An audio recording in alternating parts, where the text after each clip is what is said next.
आज हम लोग देखने जा रहे हैं जेईई मेंस 2023 का फर्स्ट अटेम्प्ट का जनवरी शिफ्ट 1 का पेपर है, जिसमें कुछ क्वेश्चन हमारे पास हैं। इसमें पहला क्वेश्चन है the phosphodiester bond of RNA is most stable at. ये क्वेश्चन आप देखेंगे एनसीईआरटी में तो पूरा लाइन टू लाइन लिखा है। ये पीएच 4 से 5 के बीच में ज़्यादा स्टेबल होता है, तो बहुत ही इजी सा क्वेश्चन था आपका। नेक्स्ट हम लोग देखते हैं। नेक्स्ट क्वेश्चन है अपना आयनिक इक्विलिब्रियम से।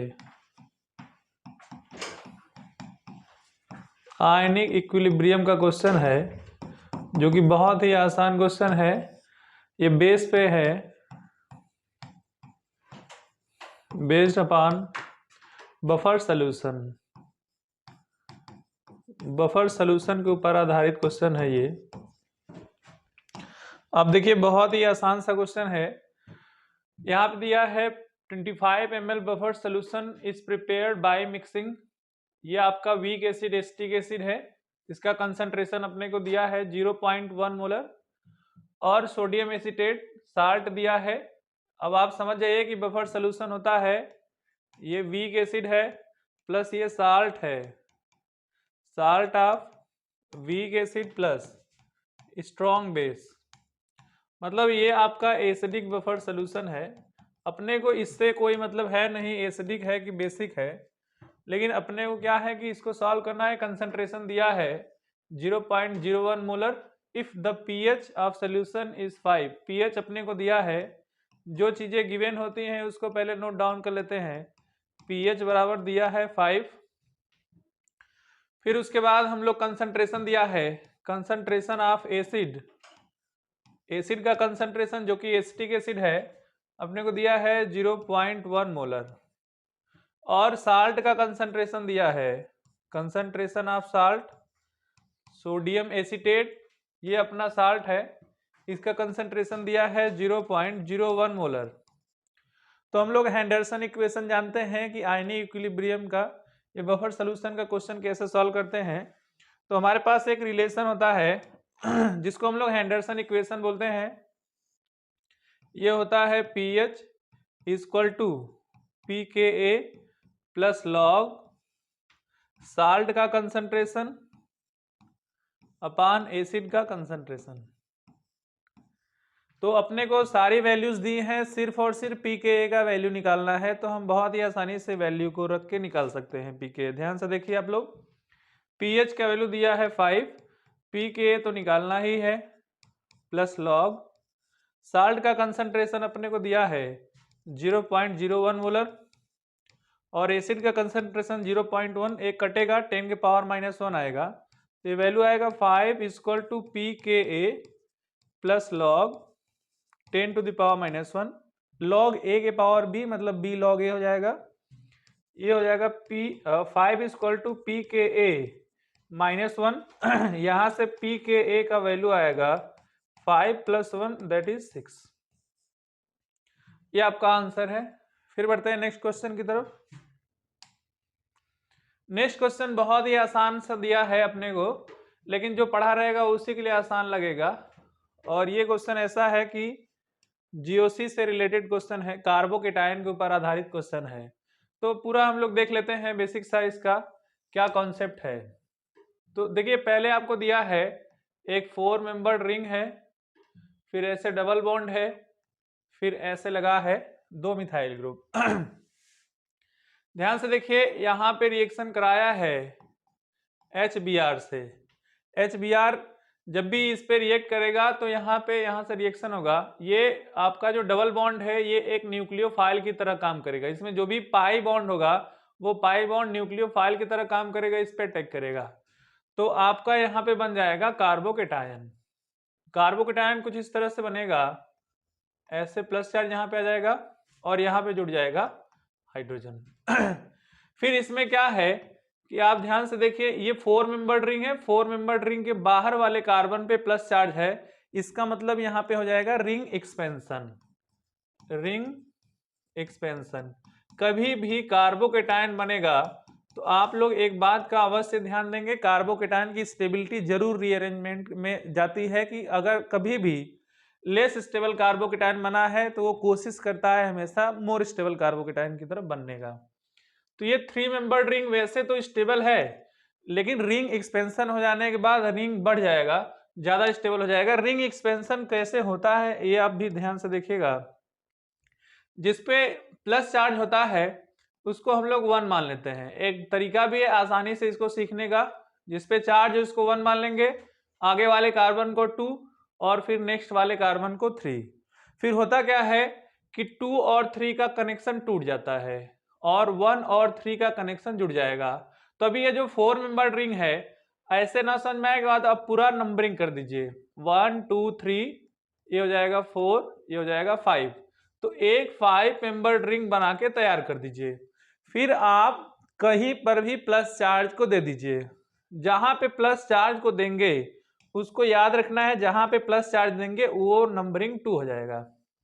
ध्यान से देखिएगा, पहले पे प्लस चार्ज है, फिर इसमें जब रिंग नया बनता है तो वो दूसरे पे प्लस चार्ज आ जाता है।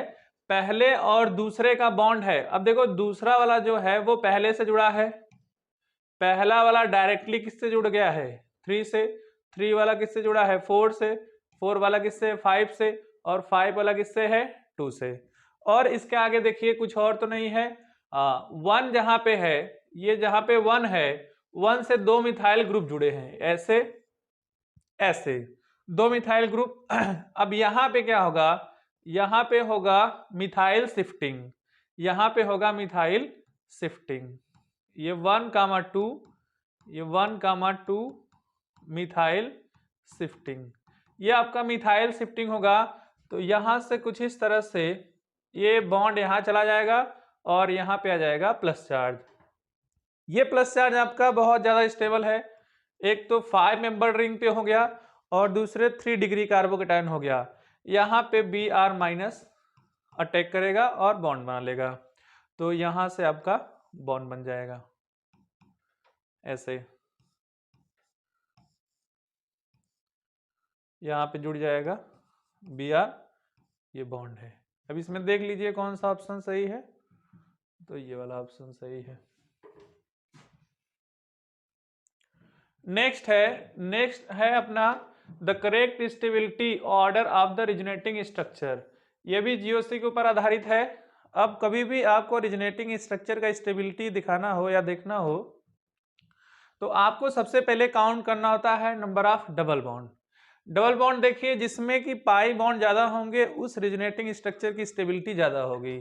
तो आप देखिए पहले इन सभी में आप देखेंगे तो यहाँ पे सबसे पहले देखेंगे कि एक तो पाई बॉन्ड देखना है, पाई बॉन्ड का इलेक्ट्रॉन देखना है, और दूसरा देखना है कि जो चार्ज है आपका प्लस चार्ज वो आपका लेस इलेक्ट्रोनेगेटिव एटम पे होना चाहिए और minus charge more electronegative atom पे होना चाहिए। तो आप देखेंगे इन सारे स्ट्रक्चर्स में देखेंगे जैसे इसमें एक डबल बॉन्ड है, अगर हम इसको छोड़ देते हैं या इसको काउंट करेंगे तो 2, यहाँ पे 2 और यहाँ पे भी 2 है, तो लगभग सभी में पाई बॉन्ड की संख्या बराबर है। फिर बात आती है चार्ज की, तो यहाँ पे देखिए ऑक्सीजन के ऊपर प्लस चार्ज है, जबकि ऑक्सीजन एक बहुत मोर इलेक्ट्रोनेगेटिव एटम होता है, इस पे प्लस चार्ज का आना अशुभ माना जाता है। तो आपका ये वाला ऑप्शन तो दोनों कट गया, बचा ये वाला। तो आप इसमें देखेंगे इसमें क्या होता है कि यहाँ पे निगेटिव चार्ज है और यहाँ पे पॉजिटिव चार्ज है। इसमें देखेंगे यहाँ पे पॉजिटिव चार्ज है और यहाँ पे निगेटिव चार्ज है। तो जब यहाँ पे देखिए रिजोनेंस है, निगेटिव सिंगल डबल यहाँ पे भी रिजोनेंस है और प्लस सिंगल डबल यहाँ पे रिजोनेंस है। जब इसमें रिजोनेंस होगा तो यहाँ ऑक्सीजन के ऊपर आएगा माइनस चार्ज, लेकिन इसमें रिजोनेंस होगा तो ऑक्सीजन के ऊपर आएगा प्लस चार्ज। मतलब ए और बी में कंपेयर करेंगे तो ए ज्यादा स्टेबल होगा, इसलिए मेरा ऑप्शन होगा ए। ठीक है। नेक्स्ट आता है the cation gives bright red colour with DMG dimethyl ग्लाइऑक्सिम which is the cation. आप इस क्वेश्चन को बहुत बार ध्यान से देखे होंगे कि ऐसा क्वेश्चन बहुत बार आ चुका है। निकिल जब DMG के साथ रिएक्शन कराता है तो एक कॉम्प्लेक्स बना लेता है और जिसका कलर क्या होता है रोजी रेड कलर, रोजी रेड कलर होता है। या ब्राइट रेड कलर होता है, ये ब्राइट रेड कलर का होता है। तो बस सिंपल सा क्वेश्चन है, यहाँ पे निकिल का होगा और ऑप्शन होगा बी अपना। नेक्स्ट हम लोग देख रहे हैं, अगला क्वेश्चन जो है सोल्यूशन चैप्टर से है, ये आपका लिक्विड सोल्यूशन चैप्टर से है। लिक्विड सोल्यूशन चैप्टर से है, इसमें बोला है द फ्रीजिंग पॉइंट। ध्यान से इस सेंटेंस को पढ़ लेंगे तो आपका क्वेश्चन यहीं पे खत्म हो जाएगा। इसमें दिया है the freezing point of solution decreases with decrease amount of non volatile solute. ध्यान से देखिए, ये जो क्वेश्चन है आपका, ये क्वेश्चन कोलिगेटिव प्रॉपर्टी के ऊपर आधारित है। ये क्वेश्चन आपका कोलिगेटिव प्रॉपर्टी के ऊपर आधारित है, इसलिए कि इस बात को आप ध्यान से देखेंगे तो आधा क्वेश्चन आपका यहीं पे सॉल्व हो जाएगा। कोलिगेटिव प्रॉपर्टी होता है depression in freezing point.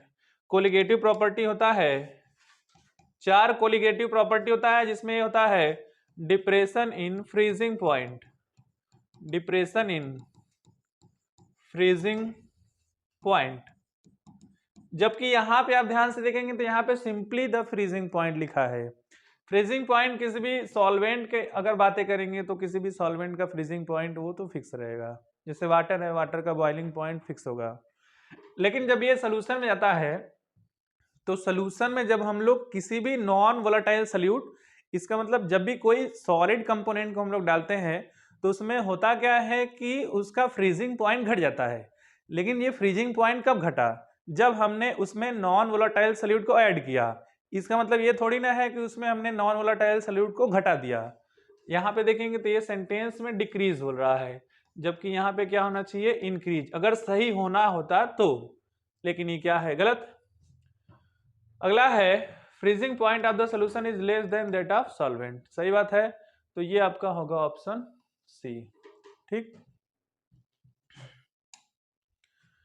Next question है आपका मोल कॉन्सेप्ट से है। ये क्वेश्चन आपका मोल कॉन्सेप्ट से है, और आप देखिए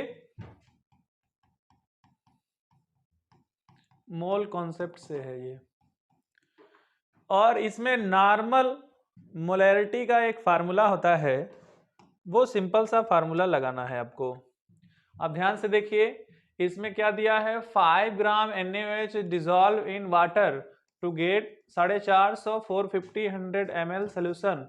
what volume of the solution is required to prepare 500 ml 0.1 molar NaOH। ध्यान से देखिए, इसमें अपने को दिया है एक मोलैरिटी दिया है, एक वॉल्यूम और एक वॉल्यूम, 2 वॉल्यूम दिया है।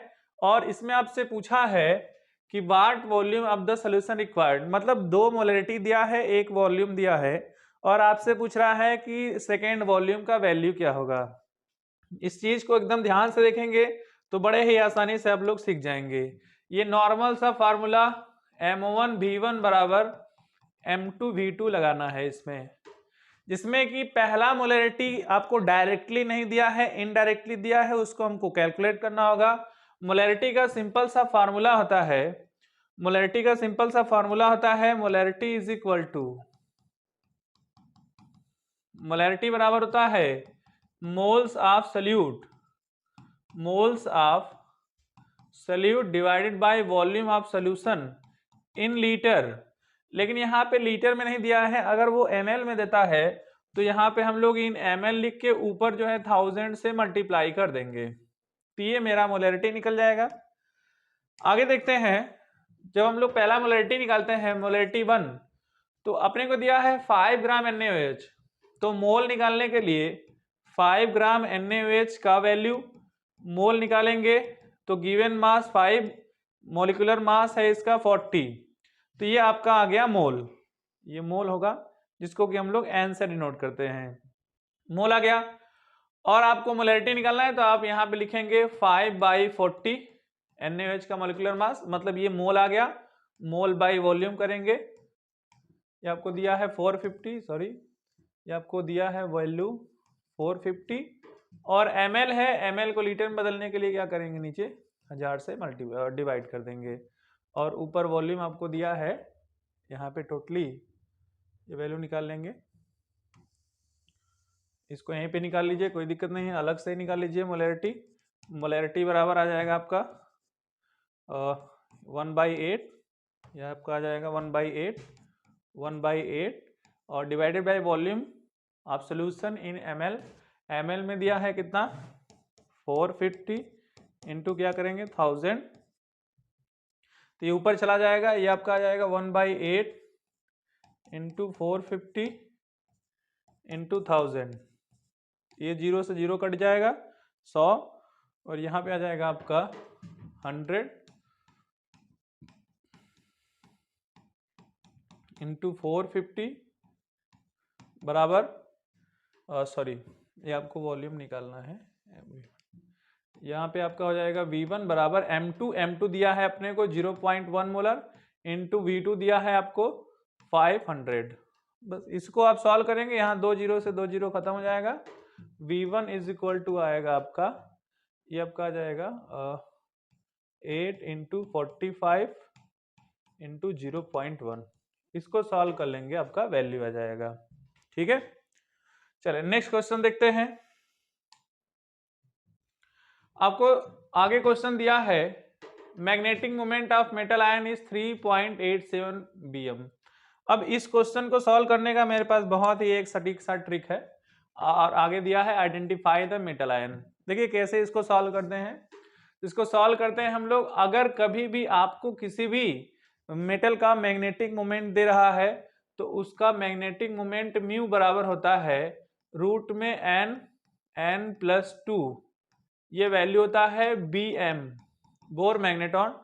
तो आपको म्यू का ही वैल्यू देता है और पूछता है कि ये कौन सा आयन होगा, तो इसका साफ मतलब ये है कि आपको म्यू का वैल्यू दिया है और आपको इसमें अनपेयर्ड इलेक्ट्रॉन पूछ रहा है, तो ये n जो है नंबर ऑफ अनपेयर्ड इलेक्ट्रॉन होता है, अनपेयर्ड इलेक्ट्रॉन। अब कभी भी अगर आपको डायरेक्टली ये आपको मैग्नेटिक मोमेंट दे दे और इसमें अनपेयर्ड इलेक्ट्रॉन पूछे तो सिंपल कुछ नहीं करना है, अनपेयर्ड इलेक्ट्रॉन निकालने के लिए ये जो आगे का वैल्यू है 3, यही आपका अनपेयर्ड इलेक्ट्रॉन है। This is the number of unpaired electron. बहुत आसान सा ट्रिक है, अगर आप इस चीज को पकड़ लेते हैं तो बहुत आसान से क्वेश्चन सॉल्व कर लेंगे। अगर कभी भी आज के बाद आपको मैग्नेटिक मोमेंट दे रहा है डायरेक्टली, उसके पहले का जो डिजिट है वही आपका नंबर ऑफ अनपेयर्ड इलेक्ट्रॉन है। तो यहाँ पे n का वैल्यू डायरेक्टली कितना आ गया 3। अब इन चारों में आप लोग चेक कर लीजिए कि किसमें नंबर ऑफ अनपेयर्ड इलेक्ट्रॉन का वैल्यू आ रहा है 3। सिंपली किसमें आप निकाल रहे हैं वैल्यू आ रहा है 3। तो आप देखिए इसको, आपके पास है V+3, V वेनेडियम है, तो इसमें जब आप निकालेंगे तो ये आपका आता है 23 और 23 का मतलब हो गया ये आपका हो गया 3d3 4s2, ये आपका हो गया 4s2। मतलब अगर आप इसमें से +3 इलेक्ट्रॉन निकाल देंगे तो ये 5 इलेक्ट्रॉन इसके बाहरी सेल में है, 3 निकाल देंगे तो आपका ये वाला पार्ट हो जाएगा खत्म, यहाँ पे हो जाएगा 0 और यहाँ पे हो जाएगा 3 की जगह 2। मतलब इसमें 2 अनपेयर्ड इलेक्ट्रॉन है। नेक्स्ट है क्रोमियम।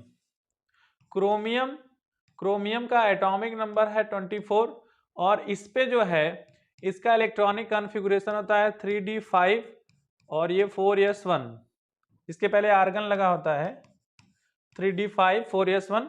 लेकिन जब आप इस पे +3 करेंगे, जब आप +3 करेंगे तो यहाँ पे क्या होगा, आपको मतलब 3 इलेक्ट्रॉन निकालने हैं, 3 इलेक्ट्रॉन निकालेंगे, 6 में से 3 जाएगा तो 3 बचेगा। मतलब ये पार्ट आपका हो गया खत्म और ये वाला भी पार्ट हो गया खत्म। तो यहाँ पे आ जाएगा आपके पास 3d3 और 4s0। आपको एक ही आंसर से मतलब है, सिंपली अगर आप 3d3 करेंगे तो इसमें नंबर ऑफ अनपेयर्ड इलेक्ट्रॉन का वैल्यू आएगा 3। ये वाला ऑप्शन होगा आपका करेक्ट। ठीक है, आगे दिया है the correct statement about Freon. Freon आपके पास एक चैप्टर है क्लास 12th ऑर्गेनिक केमिस्ट्री का फर्स्ट चैप्टर होता है हेलो एल्केन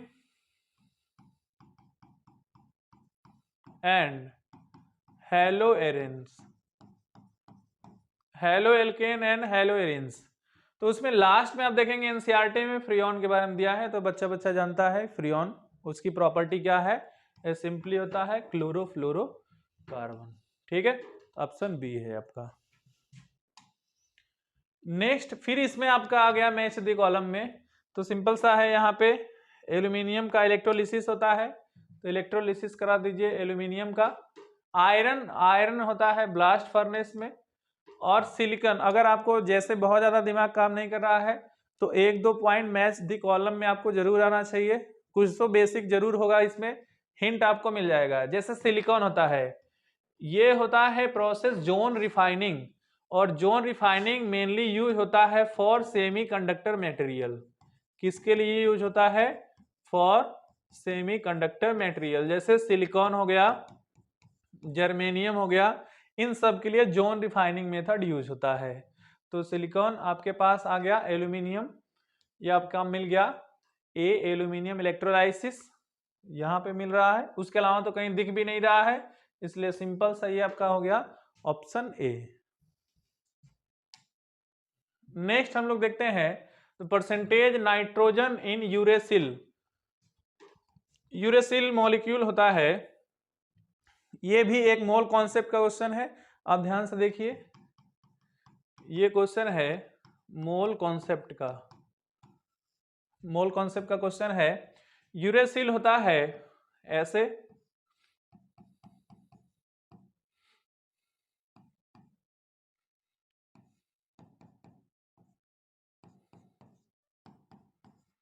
ये इसका फार्मूला है और इसका कंडेंस फार्मूला होता है। अब इसमें देख लीजिए 1 2 3 4 C4 हाइड्रोजन मिला लीजिए, एक हाइड्रोजन 2 हाइड्रोजन 3 हाइड्रोजन हो गया, यहाँ पे C4H4 O2 N2, और इसका मॉलिक्यूलर मास होता है, मॉलिक्यूलर वेट निकालेंगे तो 4 कार्बन का हो गया, 4 × 12 प्लस 4 × 1 हाइड्रोजन का प्लस 2 × 16 प्लस 2 × 28, 2 × 28।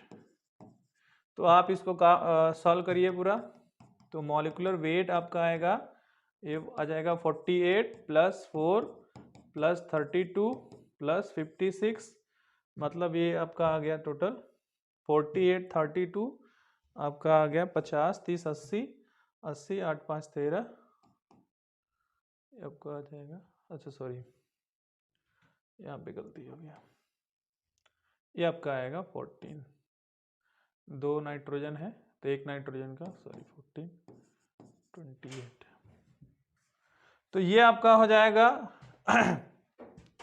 48 32, मतलब आपका हो गया 80 80 40 84 हो गया, 84 28 112 आएगा molecular weight. Simply molecular weight आ गया इसका, तो कुछ करना नहीं है, तो परसेंटेज निकालना है। तो परसेंटेज के लिए हम लोग क्या करते हैं, percentage of nitrogen in uracil, uracil में मतलब हमको जिसका परसेंटेज निकालना होता है उस ऊपर उसका मास लिखते हैं, तो नाइट्रोजन यहाँ पे 2 है, तो 2 नाइट्रोजन का हो जाएगा 28 divided by 112 into 100, percentage 100 multiply करेंगे, ये जब इस चीज को आप सॉल्व करेंगे तो ये वैल्यू आएगा 25%।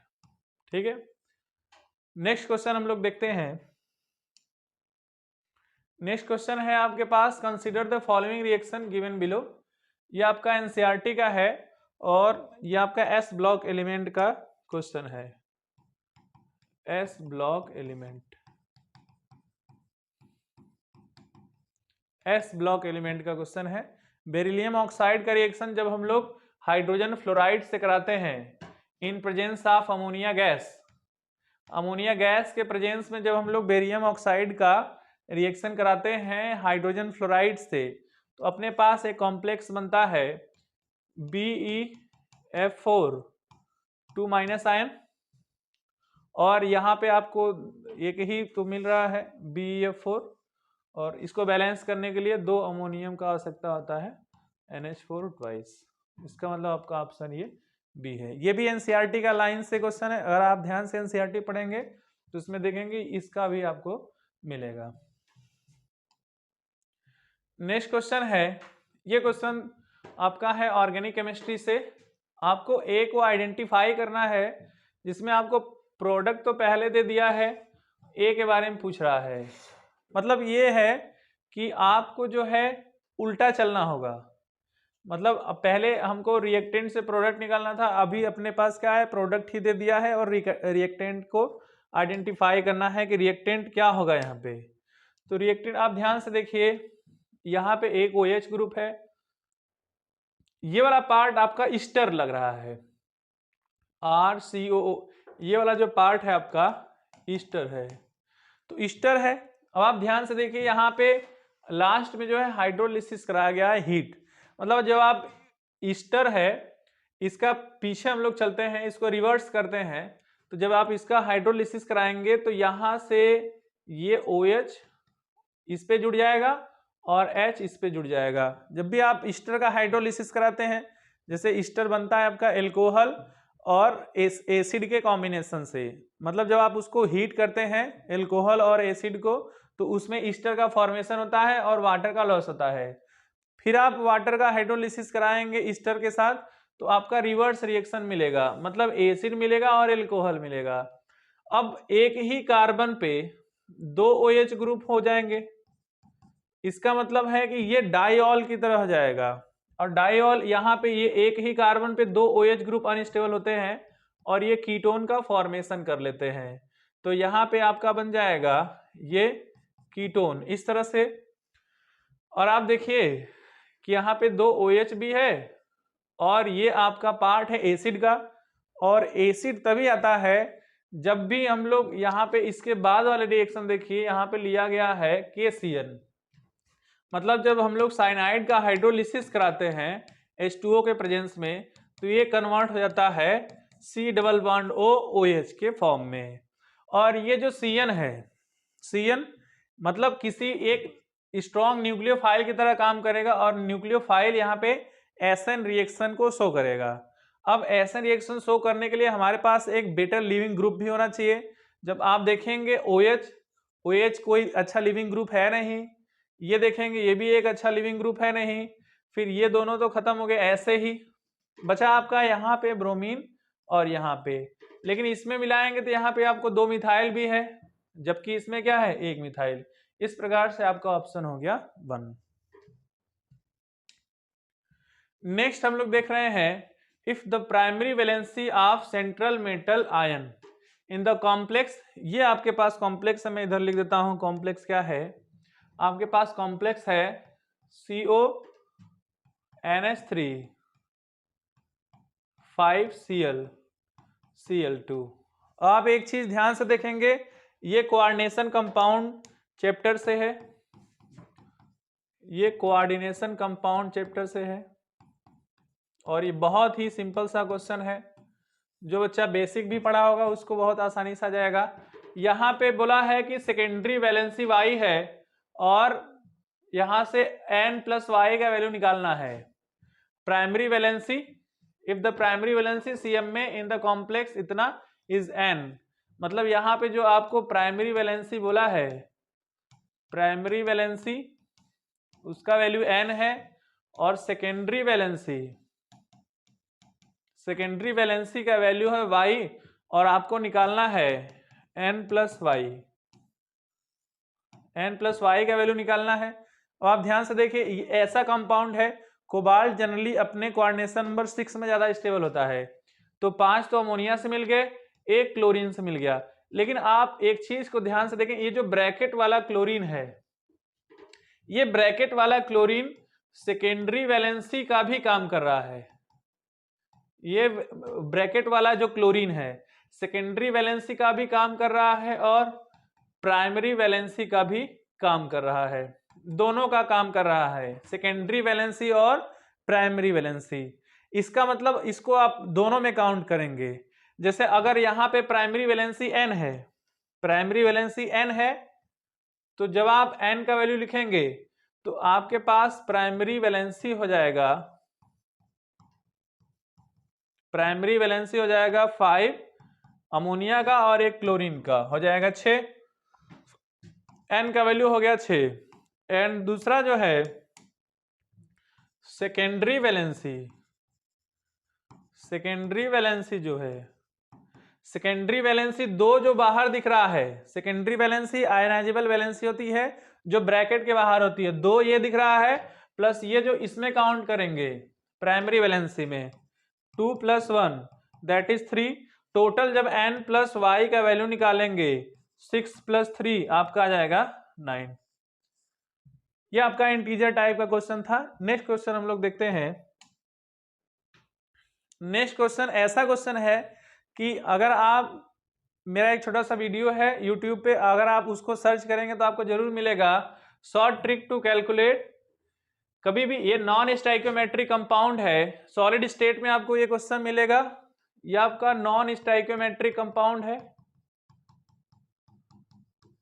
नॉन स्टाइकियोमेट्रिक कंपाउंड है, और ये जनरली आपको मिलेगा मेटल डिफिशियंसी डिफेक्ट में, मेटल डिफिशियंसी डिफेक्ट में। इसके क्वेश्चन कई बार जेई में भी आ चुके हैं और नीट में भी आ चुके हैं। ये क्वेश्चन आए जरूरी नहीं है, लेकिन इसके ऊपर आधारित क्वेश्चन कई बार आ चुका है। और मैं ऐसा ट्रिक आपको बताऊंगा कि आपका क्वेश्चन सिर्फ देखते मात्र सॉल्व हो जाएगा। आप ध्यान से देखिए इस क्वेश्चन को और उसके ट्रिक को आप सीखने का प्रयास करें। ऐसे क्वेश्चन जब भी आते हैं, ये आपका क्वेश्चन है FE 0.930। इसमें आपसे पूछा है परसेंटेज ऑफ Fe+2। Fe+2 के बारे में पूछा है। ऐसे कंपाउंड तभी शो करते हैं नॉन स्टोइकियोमेट्रिक कंपाउंड जब वो एक से ज्यादा वैलेंसी शो करते हो, मतलब वेरिएबल वैलेंसी को शो करते हो।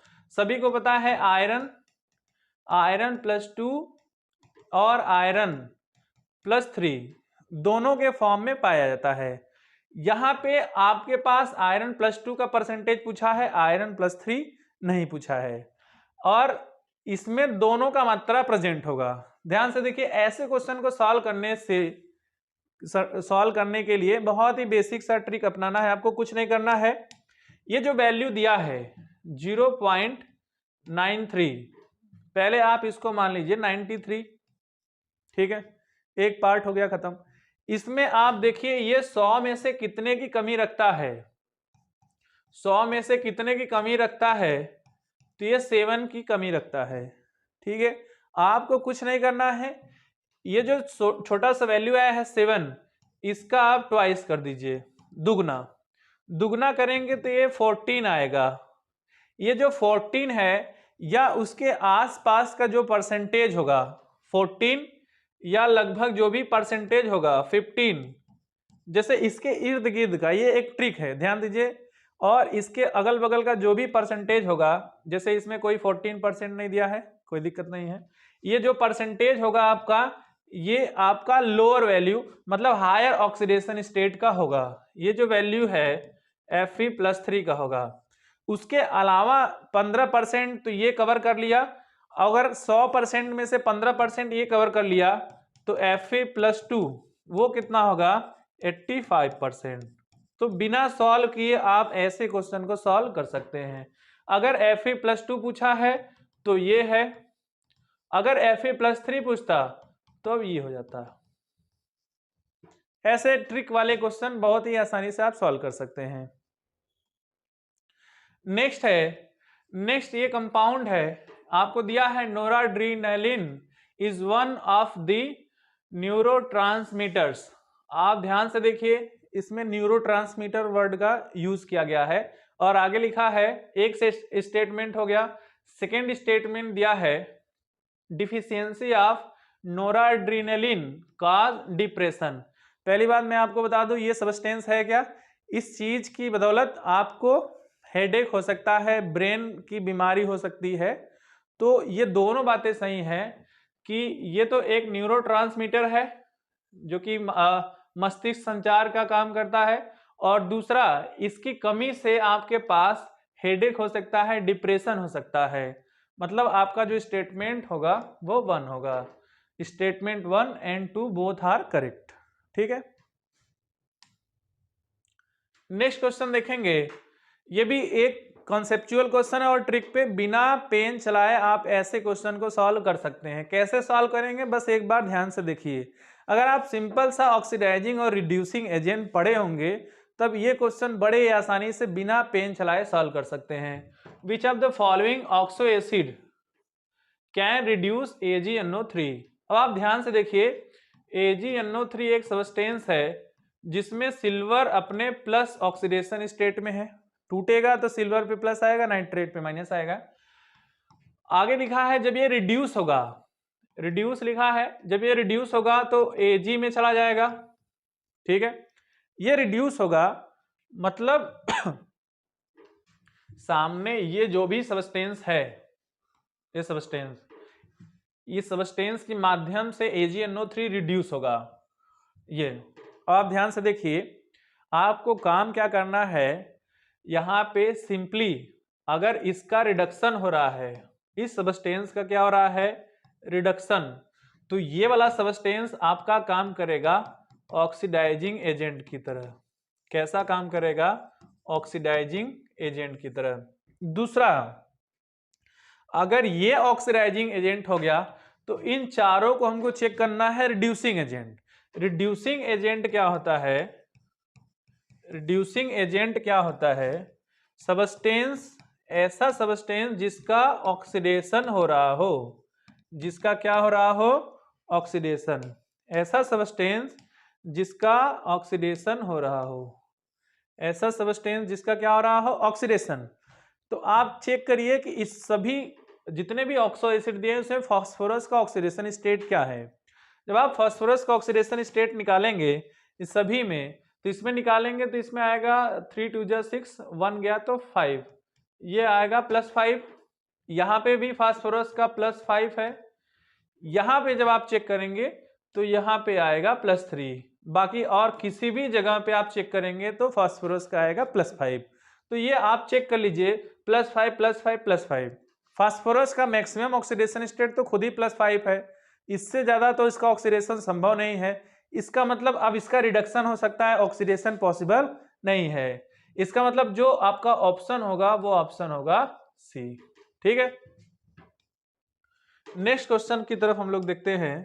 तो नेक्स्ट क्वेश्चन आपका बहुत ही बेसिक सा है और इस बार ऐसा है कि थर्मोडायनेमिक्स से क्वेश्चन आया है।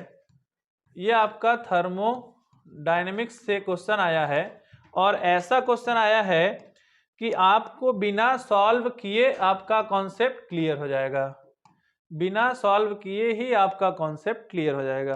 वो कैसे क्लियर होगा, आपको सिर्फ छोटा सा एक फार्मूला याद करना था गिब्स फ्री एनर्जी का। गिब्स फ्री एनर्जी का सिंपल सा फार्मूला ये है कि delta G is equal to होता है delta H minus T delta S. ये आपका एक ऐसा फार्मूला है जो कि बताता है कि रिएक्शन कब स्पॉन्टेनियस होगा और कब स्पॉन्टेनियस नहीं होगा। तो स्पॉन्टेनियस होने के लिए, फॉर स्पॉन्टेनियस, किसी भी रिएक्शन को स्पॉन्टेनियस होने के लिए Gibbs free energy delta G का वैल्यू नेगेटिव होना चाहिए, और अगर किसी कारणवश से वो डेल्टा जी का वैल्यू पॉजिटिव हो जा रहा है तो रिएक्शन आपका हो जाएगा नॉन स्पॉन्टेनियस। रिएक्शन क्या आ जाएगा, नॉन स्पॉन्टेनियस। तो अगर हमको स्पॉन्टेनियस बनाना है, लेकिन क्वेश्चन में ऐसा कुछ दिया नहीं, हमको सिर्फ चेक करने के लिए बोला है कि ये रिएक्शन आपका स्पॉन्टेनियस होगा कि नॉन स्पॉन्टेनियस होगा, लेकिन आपको दिया है how many of the above reaction are non spontaneous under given condition. आपको सिंपली चेक करना है नॉन स्पॉन्टेनियस रिएक्शन। तो आप ध्यान से देखिए, अगर आप सारे वैल्यूज को रखने जाते हैं तो सभी को रख लीजिए, लेकिन अगर आप एक ट्रिक लगाएंगे, कॉन्सेप्ट लगाएंगे, तब सिंपली सॉल्व कर पाएंगे। कैसे, सिंपली अगर डेल्टा जी का वैल्यू, अगर डेल्टा जी का वैल्यू आपके पास पॉजिटिव आ गया बस, तो ये पॉजिटिव कब आएगा, ये पॉजिटिव तभी आएगा जब डेल्टा एच का वैल्यू टी डेल्टा एच से क्या हो, ज्यादा हो। बस सिंपली आप चारों जितने भी आपको वैल्यू दिए हैं इसमें आप चेक कर लीजिए किसमें डेल्टा एच का वैल्यू जो है डेल्टा टी डेल्टा एस, मतलब इसके और इन दोनों के मल्टीप्लीकेशन से ज्यादा है। इसमें आप देखेंगे तो माइनस है, मतलब ये आपका वैल्यू नेगेटिव आने वाला है, तो ये वाला ऑप्शन आपको नहीं होगा। नेक्स्ट इसमें हम लोग देखेंगे, इसमें ये +30 किलो जूल में है, तो आप इसको सॉल्व करेंगे और यहाँ पे माइनस भी दिया है, मतलब माइनस माइनस प्लस, मतलब ओवरऑल जो वैल्यू आएगा आपका पॉजिटिव, मतलब ये अपना ऑप्शन सही लग रहा है। यहाँ पे देखेंगे +30 किलो जूल, और यहाँ पे जब सॉल्व करेंगे तो वैल्यू आ जाएगा आपका टोटल, वो वैल्यू आ जाएगा नेगेटिव में। यहाँ पे भी सॉल्व करेंगे नेगेटिव, मतलब वैसे भी एक ऑप्शन है, सिंगल करेक्ट ऑप्शन है, आप इसी पे ध्यान दे दीजिए। ठीक है, तो सिंपल सा ट्रिक है, ये फार्मूला आपको याद रहे, डेल्टा एच का वैल्यू टी डेल्टा एच से अगर ग्रेटर है, ज्यादा है, तो वैल्यू नॉन स्पॉन्टेनियस होगा। आगे देखते हैं, नेक्स्ट क्वेश्चन है, नेक्स्ट क्वेश्चन ऑर्गेनिक केमिस्ट्री से है, फिनॉल चैप्टर से है। ये आपका फिनॉल चैप्टर से है, या फिर आप सिंपली इसको ऑर्गेनिक केमिस्ट्री के normally second chapter alcohol phenol ether में देख सकते हैं, या जीओसी में भी आपको ये मिल जाता है। जीओसी में कहाँ मिलेगा, जैसे जहाँ पे कार्बोकेटायन बनता है वहां पे मिल सकता है। आगे देखेंगे, इसको सॉल्व करेंगे हम लोग। चलिए बारी बारी सॉल्व करते हैं। आपको पूछा है ये P और Q, तो पहले हम लोग पहला क्वेश्चन लेते हैं। ये आपका बेंजीन है, यहाँ पे OH लगा है और नीचे लगा है CH2OH, और इसका रिएक्शन हो रहा है HBr से। ध्यान से देखिए, ये फिनॉल का जनरल रिएक्शन इसके साथ नहीं होगा। दूसरी बात, यहाँ पे जो ये एल्कोहल है ये 1 डिग्री एल्कोहल है 1 डिग्री एल्कोहल है, और ये आपका एसिड है, तो एसिड के प्रेजेंस में 1 डिग्री एल्कोहल का प्रोटोनेशन हो जाएगा, मतलब यहाँ से वाटर का लॉस हो जाएगा और बन जाएगा ये आपका कार्बोकेटायन। तो फर्स्ट स्टेप में बनेगा कार्बोकेटायन, और ये वाला जो कार्बोकेटायन है काफी ज्यादा स्टेबल है, मतलब यहाँ से OH है और इसका हो जाएगा प्रोटोनेशन, और ये H2O के फॉर्म में निकल जाएगा यहाँ से, और यहाँ पे बन जाएगा ये आपका स्टेबल कार्बोकेटायन है। फिर H प्लस तो निकल गया, यहाँ Br माइनस बचा है, और वो Br माइनस यहाँ पे जाके जुड़ जाता है। तो आपका पहला तो प्रोडक्ट ये बन जाएगा OH, यहाँ जुड़ जाएगा CH2Br। ठीक है, सेकेंड जो आपका है, सेकेंड इधर देख लेते हैं, सेकेंड में है, यहाँ पे है सेकेंड में OH यहाँ पे, और नीचे है CH3। फिर से इसका रिएक्शन HBr से कराया जा रहा है, HBr से कराया जा रहा है। तो आप ध्यान से देखेंगे, इसमें यहां से प्रोटोनेशन तो होगा, लेकिन यहां से आप CH3 निकलेगा, मतलब पहले तो ये बनेगा O, यहां से जुड़ जाएगा H, और यहां CH3 ऑलरेडी था, ये आ जाएगा प्लस चार्ज। ठीक है, लेकिन यहाँ पे ये वाला आपका CH3 निकल जाएगा, तो CH3 निकल जाएगा, तो आपका ये आपका बच जाएगा OH, और ये बच जाएगा OH, और प्लस क्या बन जाएगा, प्लस बन जाएगा CH3Br। तो आपका एक बन गया ये आपका हो गया Q, ठीक है, और ये वाला हो गया P। सिंपली मिला लीजिए, तो P में आपका मिला है लास्ट में CH2Br, और फिर ये OH। ठीक है, ये आपका मिल गया OH। ठीक है, नेक्स्ट क्वेश्चन देखते हैं हम लोग। नेक्स्ट क्वेश्चन जो है आपका बेंजोइन कंडेंसेशन पे है। नेक्स्ट क्वेश्चन है आपका benzoin condensation. Benzoin condensation reaction होता है एल्डिहाइड का, जहां पे अल्फा हाइड्रोजन नहीं है, यहाँ इसका रिएक्शन है। जैसे ये आपका हो गया बेंजल्डिहाइड, ये रिएक्शन देख लीजिए। इसका एक ट्रिक भी है, चाहे तो आप डायरेक्टली इसको यूज कर सकते हैं। ठीक, इसका रिएक्शन है कैटालिटिक KCN से। पहला रिएक्शन है जब KCN से कराएंगे तो यहां बन जाएगा साइनोहाइड्रिन, यहां बन जाएगा CCNH, और ये आपका हो जाएगा OH ऐसे, और यहाँ पे था Cl। फिर ये जो है कि फर्दर उस पर रिएक्ट कराता है, तो यहाँ से अगर हम अगले स्टेप में देखेंगे, एक ट्रिक है, आप इसको चाहे तो डायरेक्टली अपना सकते हैं, CH CN, और ये है OH। यहाँ पे Cl है, ये दूसरे मॉलिक्यूल अपने सेम मॉलिक्यूल्स पे रिएक्ट करता है, ये Cn है यहाँ पे, तो ये डायरेक्टली अगर आप चाहें तो इसको ऐड कर सकते हैं। कैसे? उसका रिएक्शन इससे कराइए, C डबल बॉन्ड O, ये इसको उल्टा कर दीजिए यहाँ से, ये CH इधर कर दीजिए, डबल बॉन्ड O इधर कर दीजिए और Cl इधर कर दीजिए। आप क्या करिए, यहाँ से HCN निकाल दीजिए सिंपली, और दोनों का कनेक्शन जोड़ दीजिए। दोनों का कनेक्शन जोड़ देंगे तो यहाँ से आपको कुछ इस तरह से मिलेगा। ऐसे यहाँ पे Cl था पहले से, और ये आपका रहेगा, और इससे देखिए जुड़ा है CH, CH से जुड़ा है OH, ठीक है, ये वाला पार्ट, और इससे अब जुड़ गया C से डबल बॉन्ड O जुड़ा है, और इससे जुड़ा है बेंजीन, और बेंजीन से जुड़ा है Cl, ठीक है। और आगे जो आपको दिया है, एक तो हो गया KCN का रिएक्शन, दूसरा दिया है PCC, तो नेक्स्ट आपको दिया है PCC।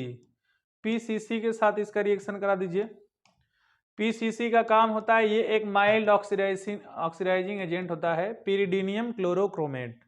पिरिडीनियम क्लोरोक्रोमेट एक माइल्ड ऑक्सीडाइजिंग एजेंट होता है, जो कि एल्कोहल जैसे भी 1 डिग्री या 2 डिग्री जो भी एल्कोहल रहेगा उसको उसके हिसाब से ऑक्सीडाइज करा देगा, या डायरेक्टली एल्डिहाइड में कन्वर्ट करा देगा, कीटोन में कन्वर्ट करा सकता है। अगर ये 2 डिग्री एल्कोहल है तो यहाँ पे 2 डिग्री एल्कोहल है, इसलिए ये कीटोन में कन्वर्ट करा देगा। तो आप इसको देख लीजिए, ये आपका बन जाएगा प्रोडक्ट, ये C double bond O, C double bond O, यहाँ बेंजीन, बेंजीन से जोड़ दीजिए क्लोराइड। तो अभी तक तो इतना क्वेश्चन था। नेक्स्ट जैसा जैसा जेई का अटेम्प्ट होता है वैसा वैसा हम लोग अपलोड करेंगे। तब तक के लिए आप लोग खूब पढ़िए, खूब मेहनत करिए। All the best.